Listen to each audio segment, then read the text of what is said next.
Eu quero convidar você a abrir, por gentileza, a sua Bíblia, na Epístola de Paulo aos Romanos, no capítulo 14, no verso 9. Esse texto, ele vai dar o tom, vai ser o nosso texto base da mensagem. Na verdade, nós temos projetado no telão. O texto diz assim: foi precisamente para esse fim que Cristo morreu e tornou a viver, para ser Senhor, tanto de mortos como de vivos. Esse vai ser não apenas o ponto de partida, mas o trilho no qual nós vamos caminhar. Mas eu gostaria, mais para efeito didático do que qualquer outro motivo, que a gente declarasse esse texto junto. Normalmente peço para repetir, mas a cola está ali. Eu acho que dá para a gente fazer junto. Vocês vêm para fazer junto, tem que ir meio cadenciado. Não pode ir devagar demais, nem rápido demais. Vamos lembrar da época da escola, pode ser? Diga comigo: foi precisamente para esse fim que Cristo morreu e tornou a viver, para ser Senhor, tanto de mortos como de vivos. Pai, nós oramos pedindo a graça do Senhor, a ação do Teu Espírito Santo, a iluminação do alto nos nossos corações para a devida compreensão da Tua Palavra, aquela ação prática, pessoal, individualizada que só o Senhor pode produzir dentro de cada um de nós. E desde já nós Te exaltamos, Te glorificamos pela certeza de que o Senhor nos dará mais do que informação, mas um material que pelo poder do Teu Espírito será trabalhado dentro de cada um de nós. Nós oramos em nome de Jesus. Amém. Bom, como eu disse, esse texto vai ser o nosso ponto de partida e o trilho, mas eu acredito que é algo que a gente precisa destacar a respeito dele antes de avançarmos. Eu diria a você que poucos textos bíblicos apresentam de forma tão clara e ao mesmo tempo, eu diria, abrangente no conceito que traz de si a definição do motivo da morte e ressurreição de Jesus. O apóstolo Paulo é muito contundente. Foi precisamente para esse fim que Cristo morreu e ressuscitou, ou tornou a viver, para ser Senhor, tanto de mortos como de vivos. O tema da minha mensagem hoje é o senhorio de Cristo. E nós precisamos entender o quão central isso é na mensagem bíblica. A palavra traduzida aqui, Senhor, no grego Kyrios, ela fala de um dominador. Então, por exemplo, um escravo se dirigia ao seu amo, ao seu possuidor, o chamando por essa expressão. Mas também, nos dias do Império Romano, era a forma como eles se dirigiam ao César, aquele que dominava o mundo dos seus dias. Então, a palavra Senhor, na língua portuguesa, ela tem um peso muito pequeno em relação ao significado que a Bíblia tenta nos transmitir desde Antigo e Novo Testamento. Na nossa cultura, o filho vai dizer: pai, sim senhor. Mas é aquele senhor assim, eu até entendo que o senhor tem uma certa autoridade, ou mesmo dentro da cadeia de comando militar. Mas quando eles usavam essa palavra como senhor, estava dizendo: você é aquele que domina sobre a minha vida, você é aquele que me governa. Aliás, se você olhar a temática do ensino de Jesus, ele fala sobre o reino de Deus. Todo reino tem um rei, tem um governante, tem um Kyrios, a palavra grega, tem um senhor, que governa soberanamente sobre o seu povo, sobre os seus súditos. Toda a essência da mensagem bíblica gira em torno do senhorio de Cristo, e eu e você precisamos entender isso um pouco melhor. Ele é enfatizado no Novo Testamento, não apenas quando nós falamos de uma orientação àqueles que já abraçaram a fé em Jesus, mas essa mensagem do senhorio de Jesus, ela era apresentada juntamente com o anúncio da salvação que é em Cristo. Quando o Evangelho era anunciado, ele tinha uma temática central. Então observe o apóstolo Pedro, por exemplo, pregando no dia de Pentecostes, o primeiro sermão público da história da igreja. Atos capítulo 2, verso 36. Ele termina o sermão dizendo: portanto, toda a casa de Israel esteja absolutamente certa de que este Jesus que vocês crucificaram, a este Jesus que vocês crucificaram, Deus o fez Senhor e Cristo. A palavra Cristo significa ungido. Ela tem o mesmo significado que a palavra Messias do Antigo Testamento. Mas ele está dizendo que Jesus não é apenas o Messias que veio trazer salvação. Deus o fez Senhor. É a mesma palavra Kyrios que mencionamos. Em Atos no capítulo 10, verso 36, o mesmo apóstolo Pedro pregando, agora pela primeira vez aos gentios, ele anuncia o seguinte, Atos 10, 36. Essa é a palavra que Deus enviou aos filhos de Israel, anunciando-lhes o evangelho da paz por meio de Jesus Cristo. Este é o Senhor de todos. Ou seja, a temática do senhorio de Cristo, ela já é introduzida na proclamação do evangelho. Nós continuamos olhando, por exemplo, o apóstolo Paulo, Atos 16, quando ele está preso em Filipos, e o carcereiro, ouvindo eles cantarem, orarem, ele faz a pergunta: o que é que eu preciso fazer para que seja salvo? Verso 31 de Atos 16 diz: eles responderam: creia no Senhor Jesus e você será salvo, você e toda a sua casa.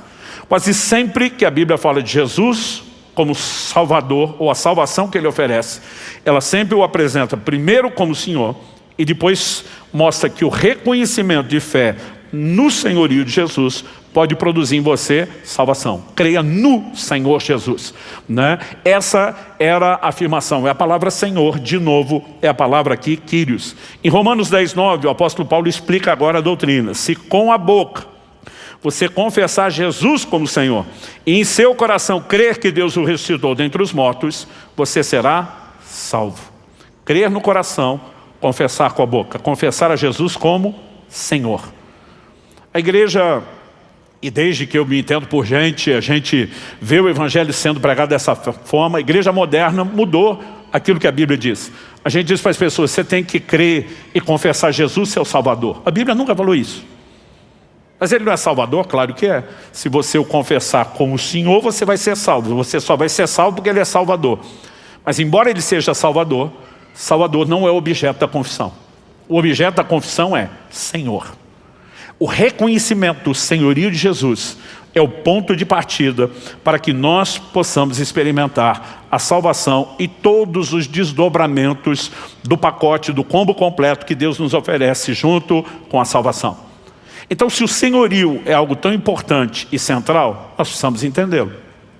E Jesus no ensino, ele resume a ideia e o conceito prático de senhorio de uma maneira muito simples. Lucas 6,46.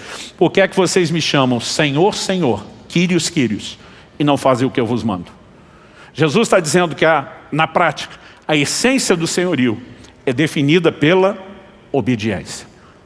Então, eu quero chamar a sua atenção para o assunto da obediência, mas relacioná-lo com a ideia e o conceito do senhorio de Cristo. Eu sei que esse é um assunto que merece muito a nossa atenção. Final de 2023, um ano e pouquinho atrás, eu preguei aqui algumas mensagens sobre obediência. Em janeiro do ano passado, saí para um retiro de jejum e oração. E eu lembro que o Espírito Santo falou comigo: eu não te dirigi a mexer no assunto da obediência à toa. Ele começou a me fazer entender algumas coisas, né? Eu lembro que em 2018 publiquei um livro chamado O Impacto da Santidade. E eu passei 2019 correndo o Brasil todo, todos os estados, ensinando doutrina da santificação, né? Fazia uma conferência onde eu falava 3 horas numa noite. E a ideia era mostrar que santidade não é um assunto periférico na doutrina cristã, não é secundário. Quando você olha para o propósito da criação, Efésios 1,4, Ele nos elegeu nele antes da fundação do mundo para que fôssemos santos e irrepreensíveis diante dele. Então, nós começamos a trabalhar a temática da santidade. Qual é a essência prática da santidade? É você permanecer distante do pecado. E o que é o pecado? 1 João 3,4 diz que o pecado é a transgressão da lei, é desobediência. Então, basicamente, quando falávamos sobre santificação, estávamos falando sobre crescer no processo de obediência. Eu gastava cerca de 40 minutos dentro dessa conferência só para apresentar a graça como a força que nos capacita para a obediência.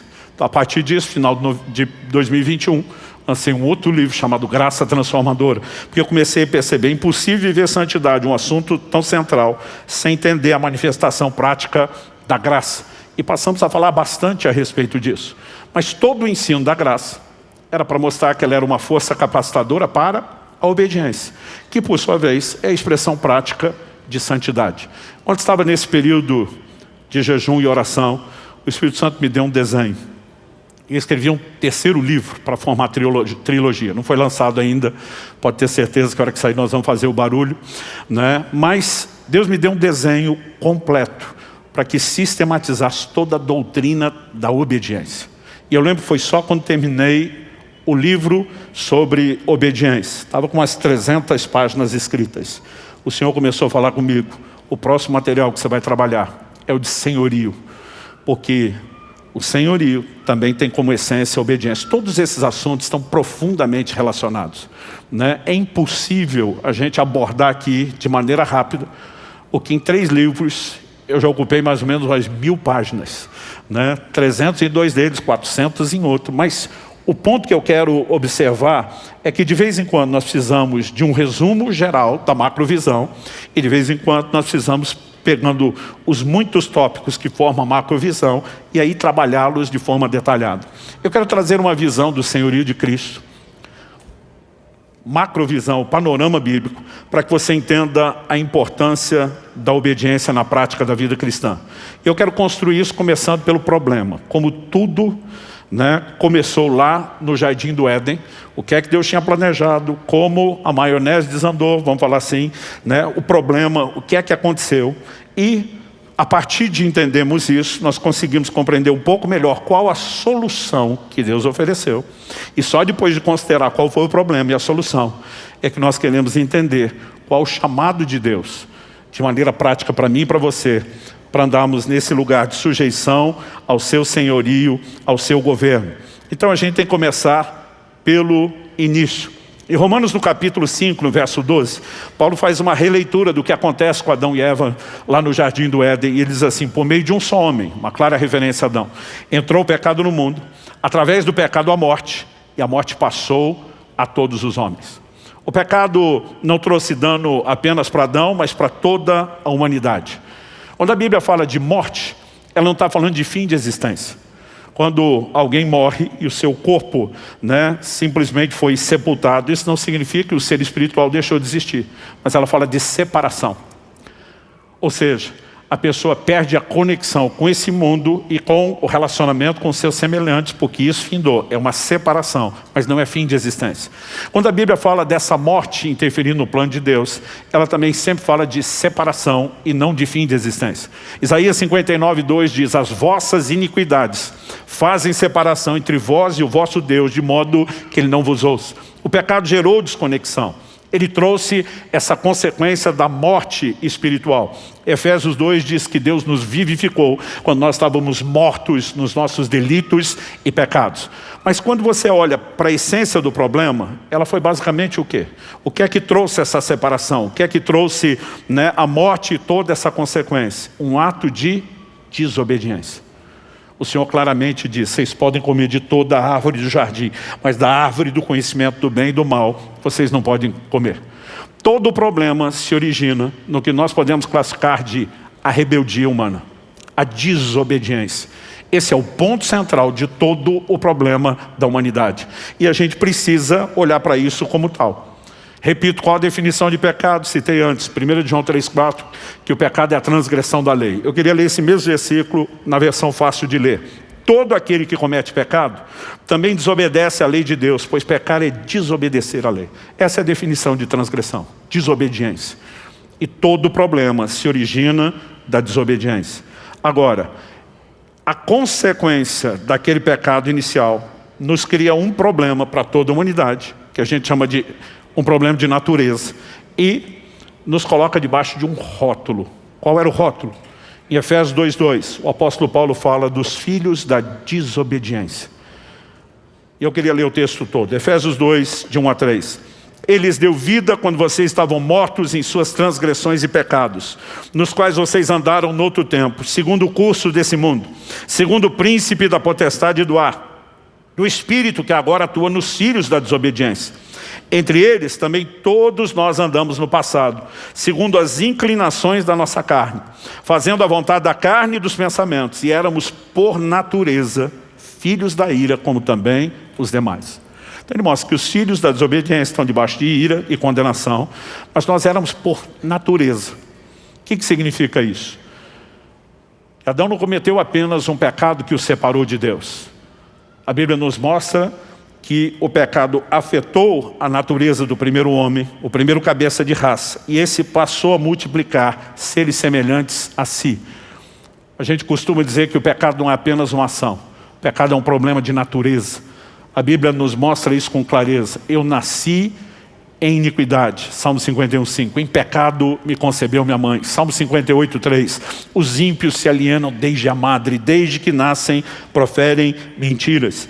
E Deus exemplifica isso em Jeremias 13:23, né? Mostrando que o problema do pecado era a natureza do homem. A pergunta que Deus faz: será que o etíope pode mudar a sua pele? Ou o leopardo as suas manchas? Se fosse possível, também vocês poderiam fazer o bem, estando acostumados a fazer o mal. Deus está dizendo, nem o etíope pode mudar a cor da sua pele, nem o leopardo mudar as manchas, porque é uma questão de natureza. E vocês não podem parar de fazer o mal para fazer o bem, porque é uma questão de natureza. Isso significa que não haveria solução? Não. O que Deus está construindo ao longo da história é uma clareza de entendimento do que é de fato o problema, para que a gente pudesse compreender qual era também de fato a solução. E muitas vezes nós olhamos para um evangelho onde parece que Jesus só veio perdoar os nossos pecados e remover a condenação dos nossos pecados. Nós sabemos que ele também veio fazer isso, mas nós precisamos entender que ele veio fazer mais do que isso. Porque se o problema é uma desobediência crônica, incurável, um problema de natureza, só existe uma solução para isso. Não adianta a gente imaginar que Deus vai ficar enxugando o gelo e querer que todo santo dia você vivamos sendo perdoados sem a capacidade de ser transformados. Essa era a limitação da antiga aliança. O livro de Hebreus diz, né, que os ritos cerimoniais da lei não podiam aperfeiçoar aquele que prestava culto. É por isso que esse povo vivia de perdão em perdão, mas não havia transformação. A grande mudança da lei para a graça, ela vem apontando um elemento específico. Romanos capítulo 6, verso 14 diz, o pecado não mais terá domínio sobre vós, porque não estáis mais debaixo da lei, e sim debaixo da graça. O que você precisamos entender é que a graça não veio nos libertar da lei, ela veio nos libertar do pecado, dessa natureza rebelde, dessa natureza desobediente. E nós precisamos compreender então qual é a solução. Se o problema é uma natureza rebelde, nós precisamos entender que a solução é a mudança de natureza para uma onde seja possível obedecer. Por que é que Jesus disse para Nicodemos, em João no capítulo 3, no verso 6? Se alguém não nascer de novo, não pode entrar no reino de Deus. Jesus está dizendo em outras palavras para Nicodemos, o problema da humanidade foi o nascimento, foi aí que deu ruim. Nós nascemos parecidos com o primeiro Adão e nos tornamos herdeiros dessa natureza. Agora tem que nascer outra vez, mas não do mesmo protótipo, não da mesma matriz reprodutora. Agora precisamos ser gerados de uma outra matriz reprodutora, de um outro protótipo, para receber uma nova natureza. 2 de Pedro 1,4 diz, a fim de que vos torneis participantes da natureza divina. O novo nascimento proporciona uma mudança de natureza. E nós precisamos entender que isso é a solução. Uma solução que não se limita a Deus apenas eu perdoo os pecados que você cometeu, eu removo a condenação do que você já cometeu, mas isso significa que aqui haverá um ambiente de empoderamento, de capacitação, para que a gente pare de pecar. E João no capítulo 8, no verso 11, nós vemos Jesus dizendo daquela mulher que foi apanhada em flagrante adultério. Jesus diz, onde estão os teus acusadores? Jesus diz, eu também não te condeno. Mas ele diz para ela, vá e não peques mais. E nós precisamos parar de pregar um evangelho que mutila a graça de Deus e apenas anuncia a primeira parte, não há mais condenação. Isso é verdade, e Deus seja louvado por isso. Romanos capítulo 8, verso 1, nenhuma condenação mais há para aqueles que estão em Cristo Jesus. 2 Coríntios 5,17, se alguém está em Cristo, nova criatura é, as coisas velhas já passaram, eis que tudo se fez novo. Nós somos gratos a Deus por isso. Mas o que ele ofereceu é maior do que isso. Eu esperava pelo menos uma empolgação de alguns de vocês. Eu vou repetir, eu sei que você estava esperando eu pedir, então vamos lá. A remoção da condenação é algo extraordinário e nós somos gratos a Deus, mas o que ele tem para nós é maior do que isso.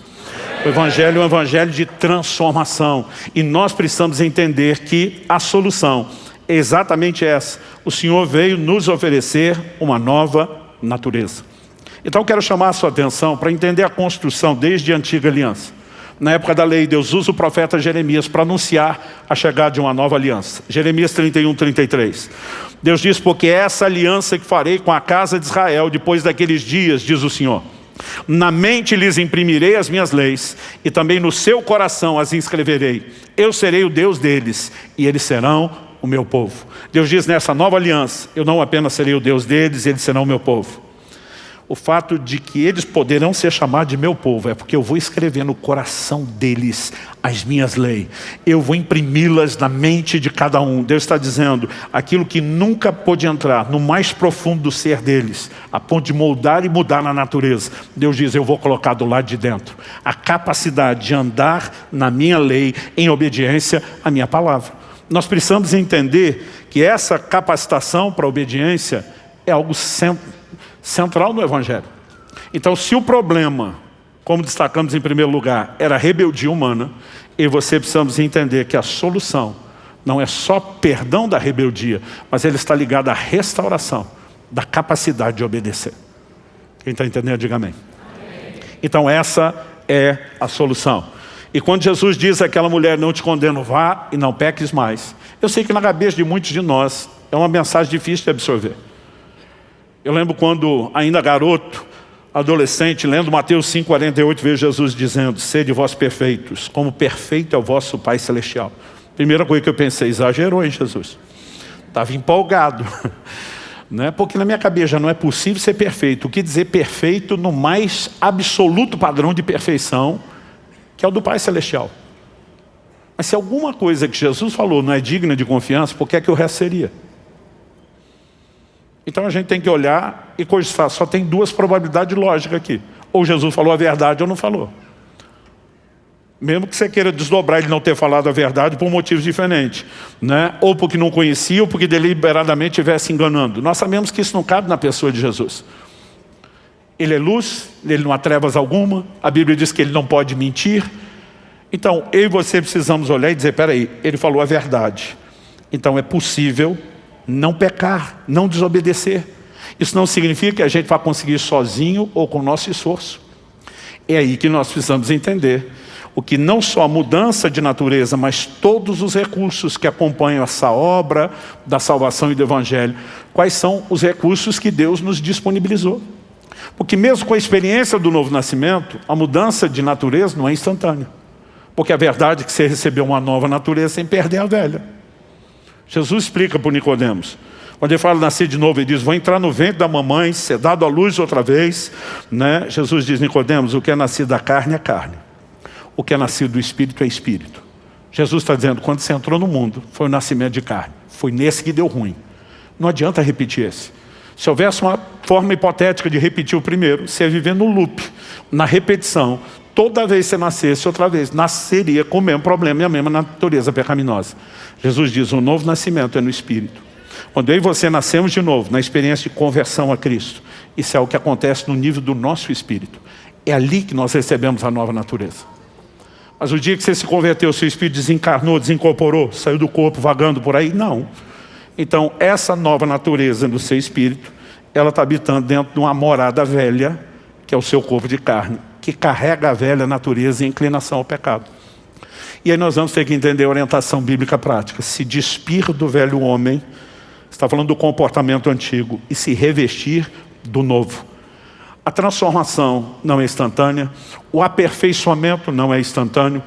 Né? O livro de Provérbios já dizia, Provérbios 4,18, que a vereda do justo é como a luz da aurora. Vai brilhando mais e mais, até ser dia perfeito, a progressividade. O Novo Testamento vai dizer em 2 Coríntios 3,18 que o Espírito nos transforma de glória em glória na imagem do Senhor.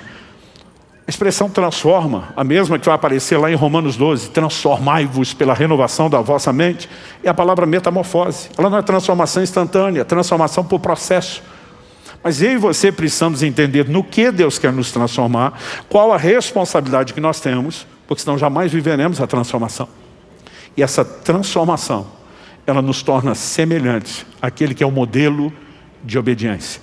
Né? Aliás, é interessante eu e você reconhecermos, né, que quando o Evangelho é pregado, toda a ênfase está ligada ao assunto da obediência. Romanos 15,18, Paulo diz assim, Porque não ousarei falar sobre coisa alguma, a não ser sobre aquelas que Cristo fez por meio de mim, para conduzir os gentios à obediência, por palavras e por obras. Então, quando ele falava de pregar o evangelho, conduzir os gentios à obediência.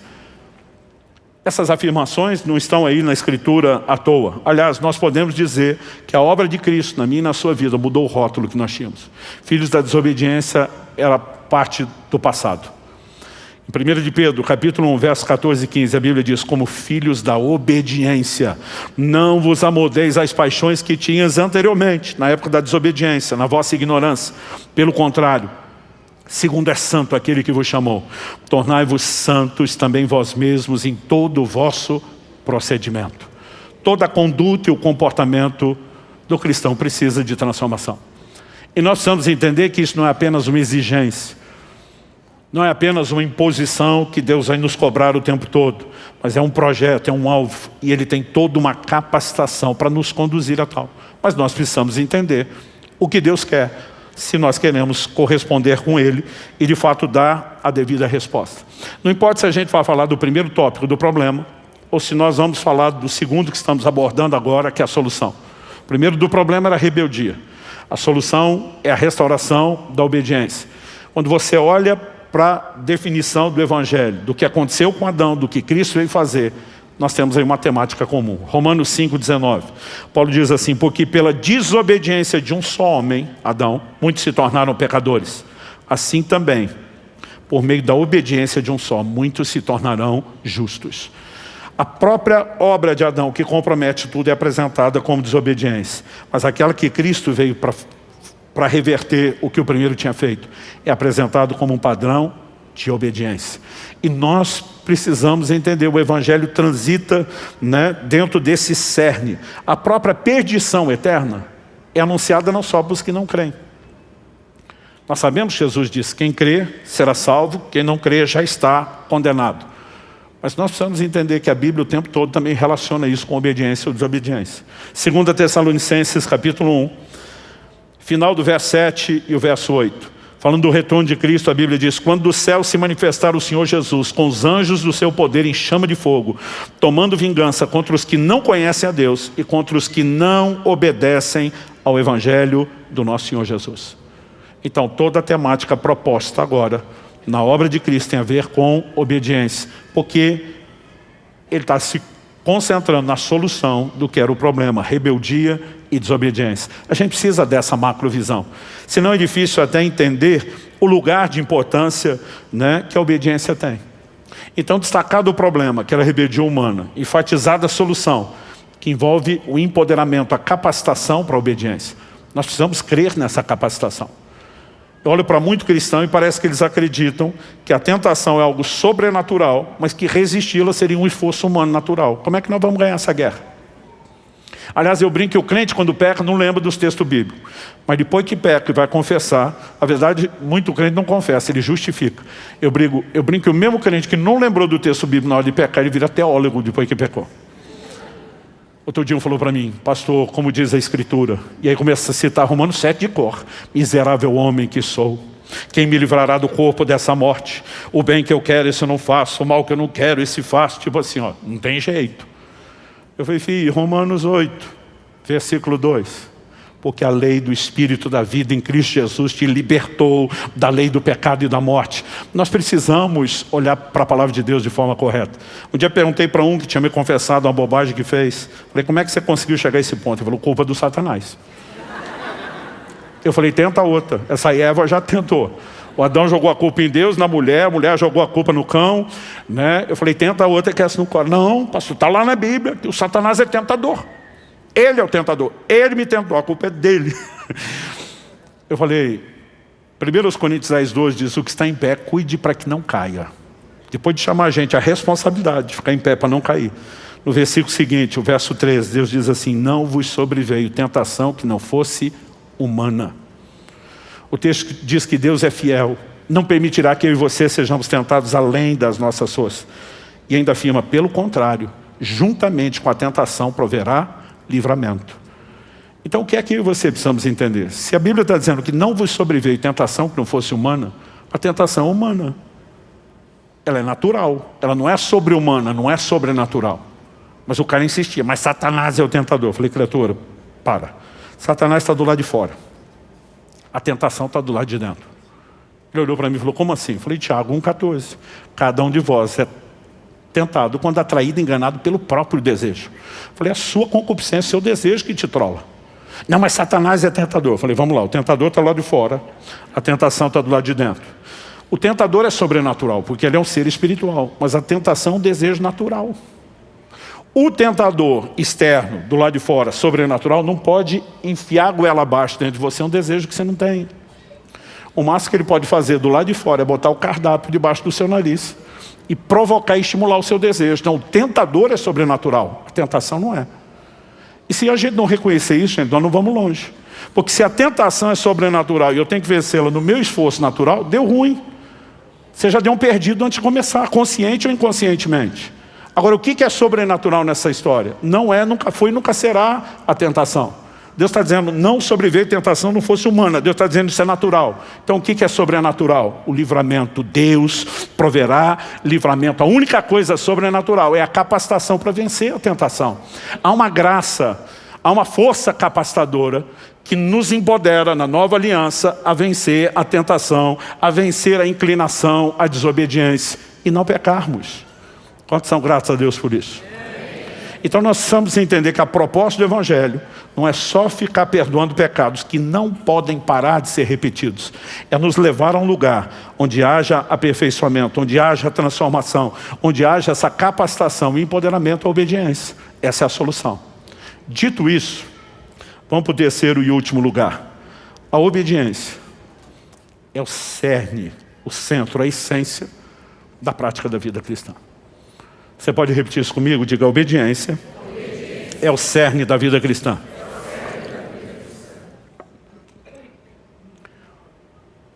Por que é que nós estamos aqui hoje? Reunidos como discípulos de Jesus, como igreja, por causa de uma ordem de Jesus. Então lá na grande comissão, registrada em Mateus 28, 19 e 20, nós vemos Jesus declarando, portanto vão, façam discípulos de todas as nações, batizando-os em nome do Pai, do Filho e do Espírito Santo. Quantos são gratos por ser discípulos de Jesus, por terem sido batizados? Mas era só isso.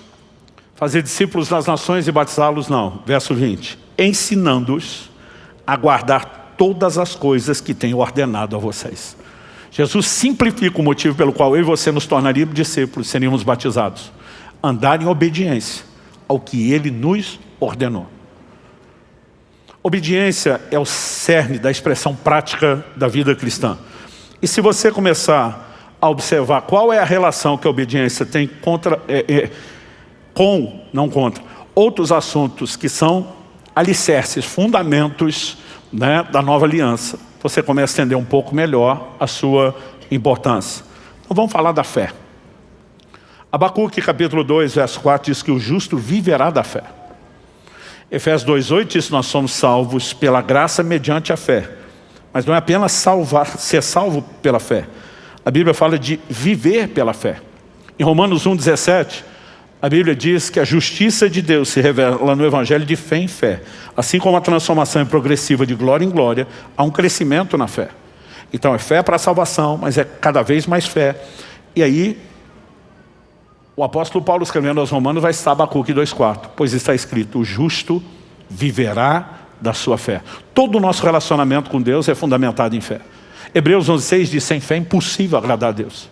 Tiago capítulo 1, diz lá no verso 6, peça porém com fé, não duvidando, pois o que duvida é semelhante à onda do mar, levada, agitada pelo vento. Não pense tal homem que receberá do Senhor coisa alguma. Sem fé ninguém recebe nada de Deus. Nenhum de nós vai questionar o quão central é a fé em toda a relação com Deus. E por que estamos mexendo no assunto da fé? Para ver a relação que a fé tem com a obediência. Em Romanos, e a Epístola de Paulo aos Romanos é o maior tratado bíblico sobre justificação, graça e fé. Em Romanos, no capítulo 1, nos primeiros versículos, especificamente o verso 5, Paulo está abrindo a epístola, faz as saudações. Um dos primeiros comentários que ele faz vai ser repetido num dos últimos versículos no final da epístola. Romanos 16, 26. Nos dois está a mesma frase. Qual é a frase? O apóstolo Paulo fala do motivo pelo qual o evangelho foi dado. Ele diz assim, para a obediência da fé. Quando a Bíblia fala da fé, não é apenas algo para ser crido, como se a fé fosse uma espécie de sentimento. Essa fé, ela se expressa por meio de ações. Às vezes os crentes fazem muita confusão, porque Paulo, quando vai falar da salvação, ele diz, pela graça sois salvos mediante a fé, isso não vem de vós, é um dom de Deus, não vem das obras para que ninguém se glorie. Aí nós temos um segmento no nosso meio que diz, onde tem fé não pode ter obras. Nunca foi o que Paulo falou. Porque eu citei aqui Efésios 2, 8 e 9. Você pega o verso 10, que na sequência diz, pois somos feitura dele, criados em Cristo Jesus para as boas obras. Então o que a gente diz é que o crente não é salvo pelas obras, mas ele foi salvo para as obras. Não é porque tem fé que as obras não estão presentes. Só que Tiago vai explicar isso de uma maneira ainda mais clara. Tiago diz assim, me mostra a sua fé sem obras, que eu pelas minhas obras mostro a você a minha fé.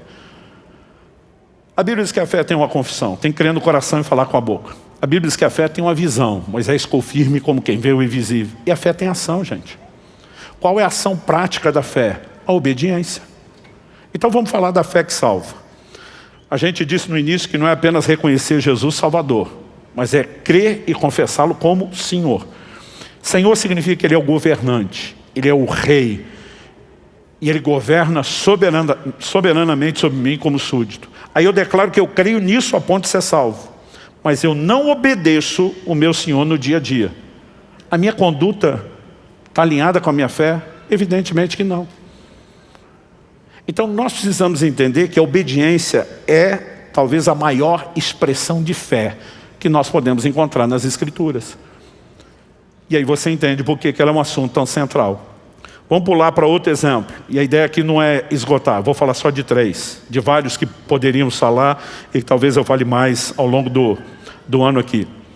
Quando questionaram a Jesus, lá em Marcos 12, de 28 a 31, sobre qual era o maior, o principal, o primeiro mandamento. Você lembra a resposta de Jesus, citando o livro de Deuteronômio?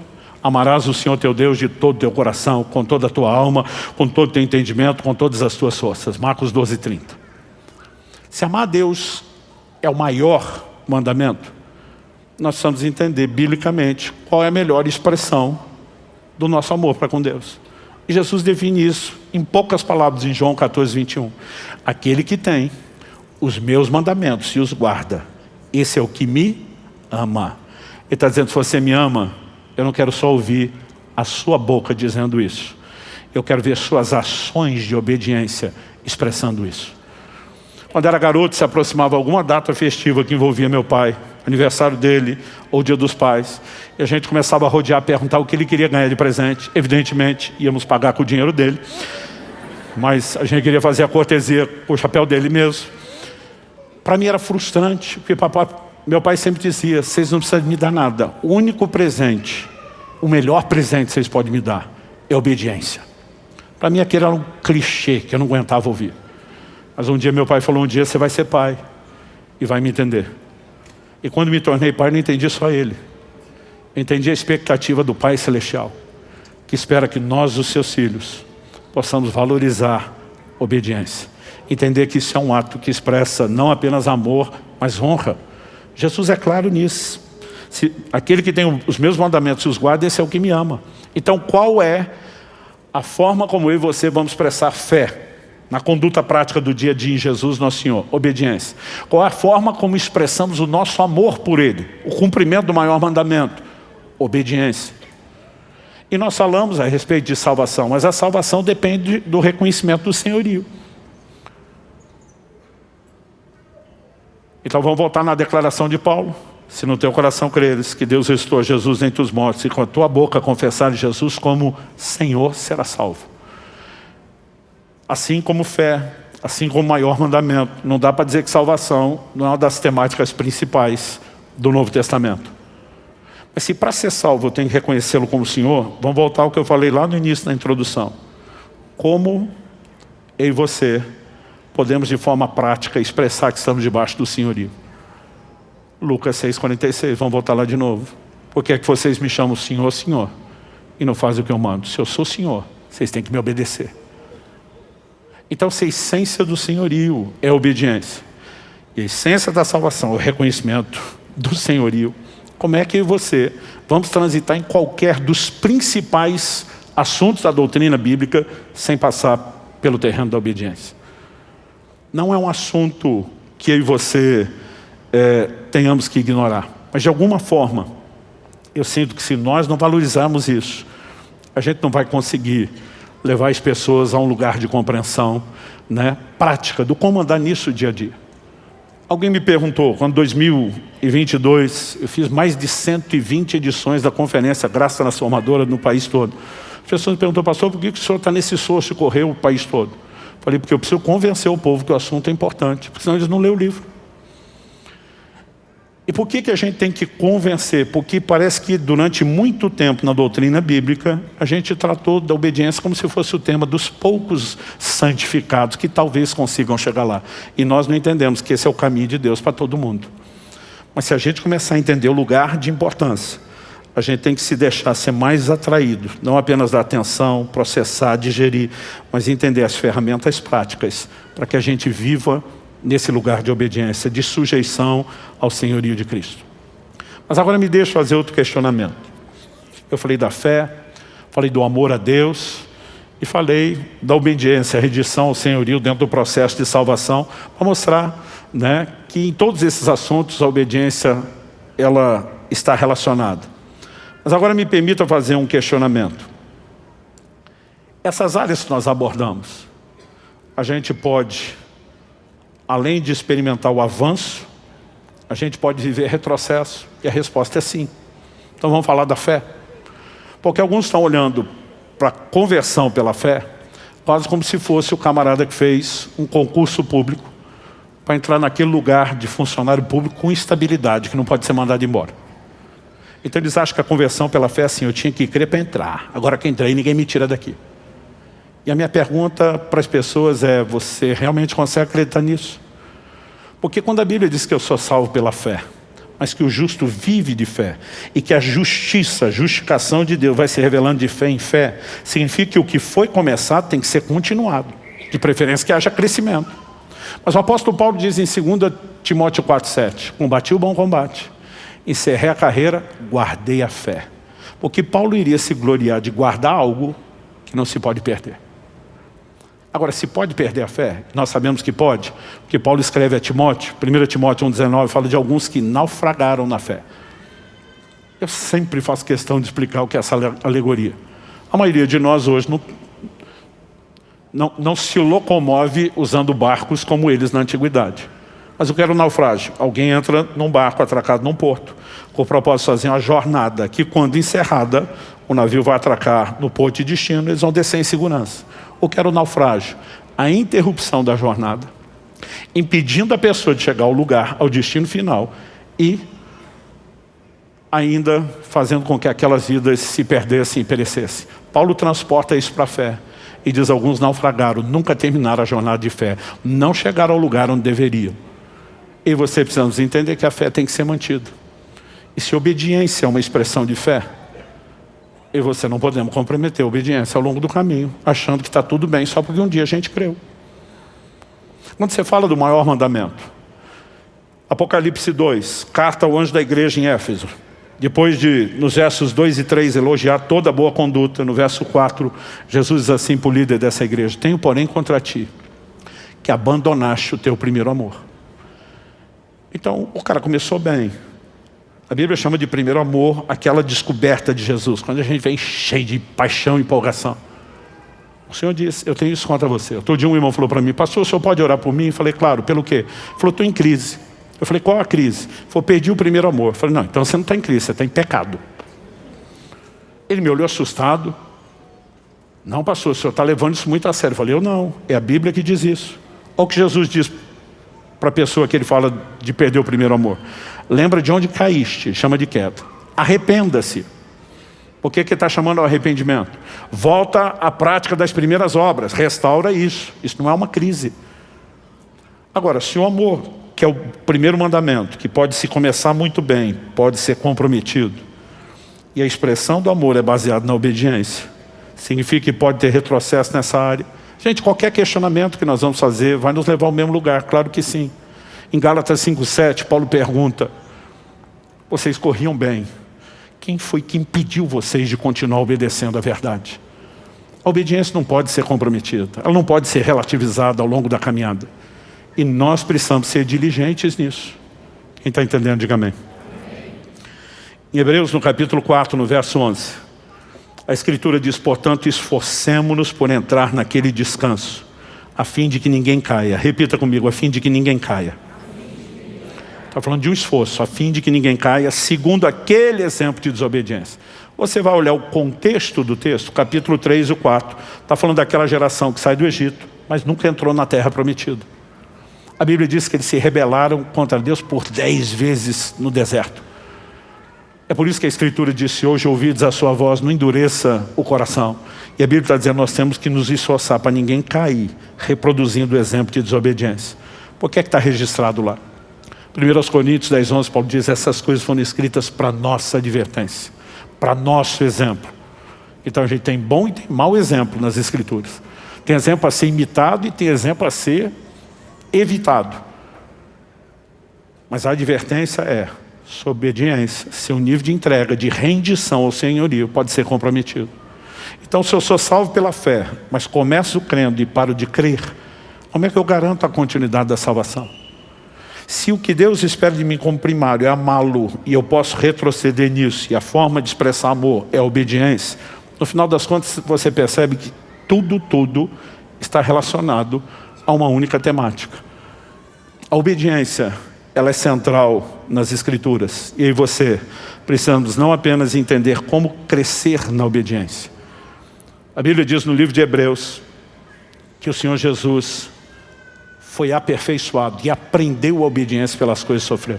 Comentei há não muito tempo atrás aqui de uma conversa que um dia tive com meu pai. Falei: mas Jesus era perfeito, ele nunca pecou. E se o pecado é desobediência, ele nunca pecou, ele sempre foi obediente. Como é que ele aprendeu a obediência? Eu lembro que na época meu pai falou assim: não está falando dele aprender os primeiros níveis, está falando dele aprender o último nível. E eu achei uma resposta tão evasiva. E eu pensei: eu acho que o velhinho não tem o que falar, está tentando me trollar. Deixei por isso mesmo. Anos se passaram para que entendesse a resposta do meu pai. Um dia eu estava lendo Filipenses capítulo 2, eu quero terminar lá com você. Se você puder, abra comigo Filipenses capítulo 2, verso 5.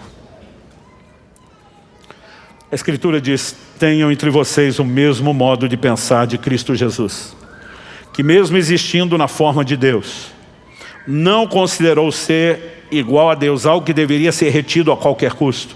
Pelo contrário, ele se esvaziou, assumindo a forma de servo, tornando-se semelhante aos seres humanos, e reconhecido em figura humana, ele se humilhou, tornando-se obediente até a morte, e morte de cruz. Esse até a morte está falando do último nível da obediência.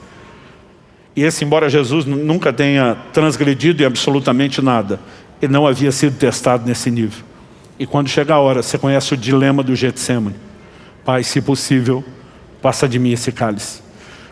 Hebreus capítulo 5 diz que ele ofereceu com lágrimas um forte clamor, súplicas àquele que o podia livrar da morte. Basicamente Jesus está dizendo: se tiver um plano B. Mas ao mesmo tempo ele dizia: mas seja feita não a minha, seja feita a sua vontade. Esse homem que nunca desobedeceu ainda está sendo aperfeiçoado e aprendendo os próximos níveis. A pergunta é: e aí você? Mas só existe um lugar onde nós podemos estar. A Bíblia diz que Jesus se ajoelha diante do Pai. Eu honestamente não concordo com as igrejas que pregam que você só pode orar de joelhos. Eu fico imaginando que não foi o jeito que Jonas orou dentro do peixe, não foi o jeito que aquele ladrão da cruz orou. Nós temos vários exemplos de gente que orou sentado de joelhos. Mas nós somos de um extremo a simplesmente combater que não tem que ser só de joelho, para quase nunca orar de joelhos. E nós temos vários exemplos bíblicos. Paulo diz: por essa causa me coloco de joelhos diante do Pai. A Bíblia diz que Jesus ajoelhou-se. Isso fala do quê? De rendição. Os antigos, quando um Quírios, um senhor, o governante passava, eles simplesmente inclinavam seus joelhos, reconhecendo que ele é que tinha autoridade. Quando Jesus dobra os seus joelhos, está dizendo ao Pai Celestial: a vontade tem que prevalecer a sua, não a minha. Eu estou aqui abrindo meu coração. Eu estou falando dos meus sentimentos, da minha dor, mas o que eu mais quero é me sujeitar à sua vontade. Agora a Bíblia diz que porque agiu dessa forma, olha o que a Bíblia diz, verso 9 de Filipenses 2, vou ler do 9 ao 11. Por isso, também Deus o exaltou sobremaneira, e lhe deu o nome que está acima de todo nome, para que ao nome de Jesus se dobre todo o joelho, nos céus, na terra e debaixo da terra, e toda língua confesse que Jesus Cristo é Senhor, para a glória de Deus Pai. Deixe-me te dizer como é que tudo termina. O Evangelho era anunciado falando que Deus fez de Jesus Senhor e Cristo, que Ele é o Senhor de todos. Para esse fim Cristo morreu e ressuscitou, lemos no início, para ser Senhor tanto de mortos como de vivos. A verdade é que haverá um dia do desfecho de todas as coisas, onde a Bíblia diz, todo joelho há de se dobrar diante dele, reconhecendo, você é Senhor Kyrios, você é o governante absoluto. A Bíblia diz onde isso vai acontecer, o joelho de toda criatura, nos céus, anjos, na terra, homens. Mas a Bíblia diz debaixo da terra, até mesmo demônios, um dia vão se curvar diante dele, dizendo só Jesus é Kyrios.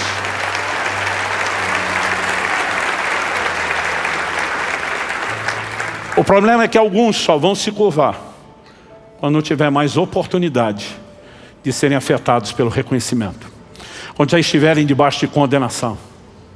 Honestamente, espero que os meus e os seus joelhos estejam se dobrando, não só desde já aqui na terra, mas que a gente esteja na turma dos que nos céus vão se curvar diante dele. Porque debaixo da terra não é o plano de Deus para nenhum de nós.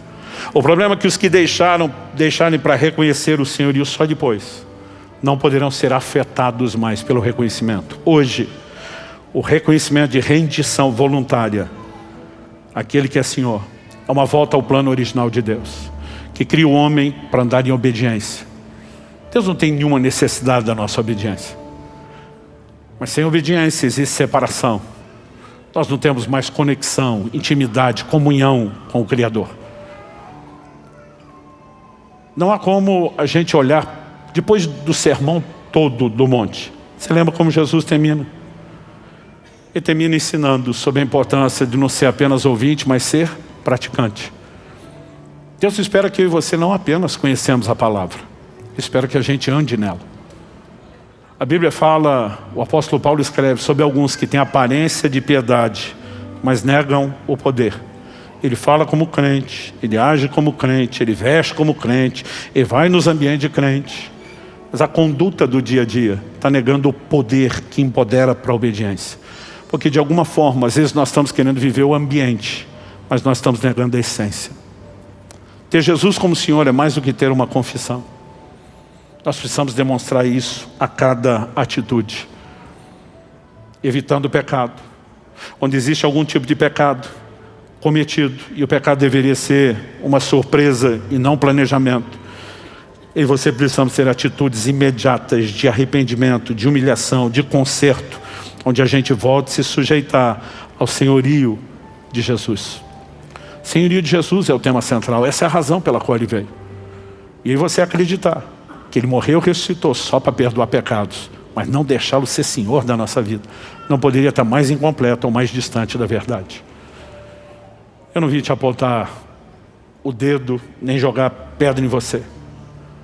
Honestamente, eu fico pensando que essas são verdades que eu queria ter entendido com mais clareza desde o início da caminhada. Eu queria ter sido exposto a esse tipo de ensino e de compreensão mais rápido. Porque isso nos permite, ao entender o que Deus quer, saber exatamente o que é que nós precisamos para corresponder com Ele, para estar dentro daquilo que Ele tem para nós. Então, eu gostaria que nós pudéssemos encerrar tendo um tempo de oração.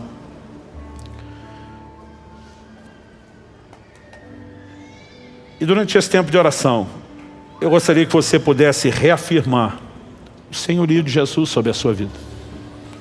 Talvez você esteja nesse lugar pela primeira vez ou nos acompanhando pela transmissão e você ainda não fez de Jesus o seu Senhor. Eu não estou falando de ser simpatizante dele. Eu não estou falando apenas de acreditar que ele existe. A fé que salva, ela reconhece o que ele fez. Ele veio restaurar o problema da rebelião, nos levando de volta a um lugar de obediência. E o primeiro passo que nós precisamos dar é a rendição ao governo dele, dizendo: eu me submeto, eu te reconheço, Quírios, Senhor da minha vida. Se você não fez isso ainda, eu não quero que você vá embora sem tomar a decisão mais importante da sua vida, dessa atual terrena e da vida eterna futura. Talvez haja pessoas aqui no nosso meio nos acompanhando que um dia tomaram essa decisão. Mas vocês talvez hoje se classifiquem naquele time dos Gálatas, para quem Paulo fala: vocês corriam tão bem. Quem impediu vocês de continuar a obedecer? Por que é que vocês arrefeceram da obediência? Isso significa que tudo está acabado? Não. Significa que o Deus que te ama profundamente está te chamando de volta, dizendo: vamos retomar a corrida, vamos recomeçar. Você pode voltar a esse lugar. E talvez você precise hoje de uma reconciliação formal com Ele, de um recomeço, mais uma vez. Mas eu creio que todos nós precisamos nos expor a uma ação e um toque de Deus.